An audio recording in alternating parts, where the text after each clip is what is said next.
সমুদ্র মন্থনের সময় বিশাল এক পর্বত ডুবে যেতে শুরু করল, আর তখনই ভগবান বিষ্ণু এলেন কচ্ছপের রূপে।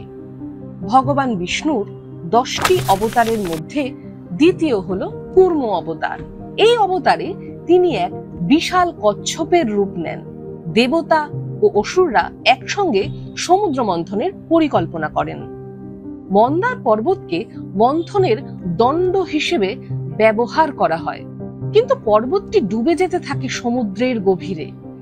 তখন বিষ্ণু কূর্ম রূপে আবির্ভূত হয়ে পিঠে সেই পর্বত ধারণ করেন।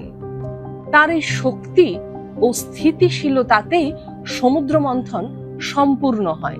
মন্থন থেকে উঠে আসে 14টি মূল্যবান সম্পদ, যেমন অমৃত, লক্ষ্মী, ঐরাবত, কালকূট ইত্যাদি।